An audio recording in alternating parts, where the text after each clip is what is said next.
अब नमस्ते झरना छिर्दैछौँ है। बुढा सुब्बा पुगेर आएर ल तपाईहरु पनि नमस्ते झरना गर्मीमा यसो चिसो ठन्डाको लागि आउनु होला। हाम्रो नमस्ते झरना पर देखिन्छ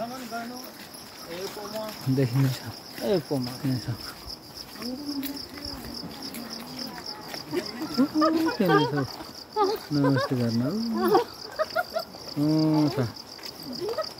यो नमस्ते झरना हो।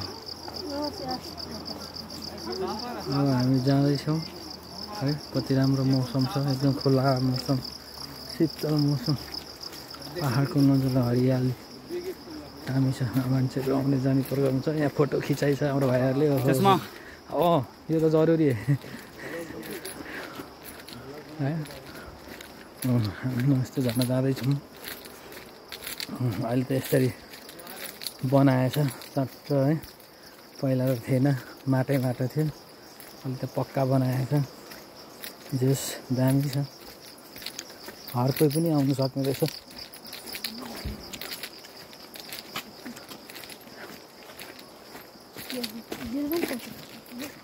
कस्तो मजाको यार हरियाली, एकदम सलिड। नमस्ते झरना।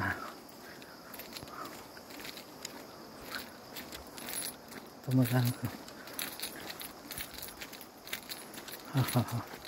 क्या मौसम, क्या नजारा है। ठ्याक्कै शीतल शीतल ठाउँ। यहाँ हामीले 10-11 वर्ष पहिला आउँदाखेरिको खाएको ठाउँ हो यो चाहिँ। यहाँ हामीले बसेर बियर नास्ता खाएको थियौँ यहाँनिर। यो होटेल हो, यहाँ बाटोको राम्रो छ,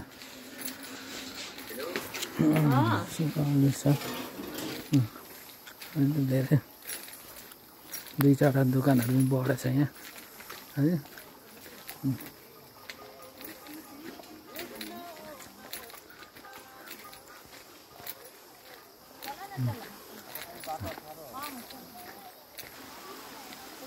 यहाँ अलिकति पहिरो गएर बाटो अलिकति अवरोध भएको रहेछ है।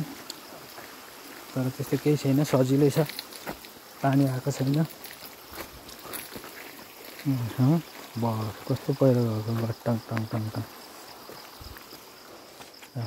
चट्सु झरेछ माथिबाट। यहाँदेखि चाहिँ हाम्रो यहाँ टिकट काउन्टर रहेछ अहिले बनाएको। एकजनाको 35 रुपियाँ अरे। अब यो गेटबाट चाहिँ एकदम ओरिजिनल नमस्ते झरना छिरियो है। अहिले 35 रुपियाँ गोटा लिँदो रहेछ नमस्ते झरना छिरेको। त्यो भएर मान्छेहरू आउने जाने क्रम छ। अब यस्तो लगाउने त्यो अब मेन्टेन कामहरू छ। यस्तो पुलहरू बनाइदिएको छ, यस्तो भर्याङ बनाइदिएको छ है। धेरै सुविधाहरू बनाइदिएको रहेछ। जस राम्रो हो है। मन पर्यो, ठिक छ, गुड, एकदम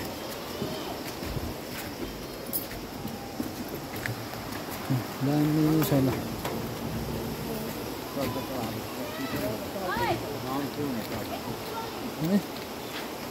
दामी छ।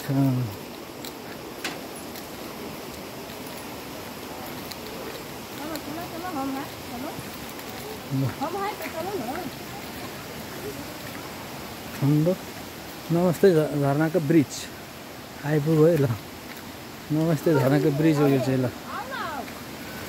त्यहाँ नमस्ते झरना आऊ नमस्ते झरनाको ब्रिज। ल यस्तो दामी छ, सलिड छ।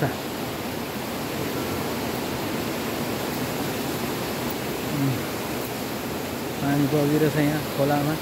त्यो नमस्ते झरनाको पानी हो है। हेर्दा यहाँ सानो देखिन्छ तर एकदम तागेतिलो छ।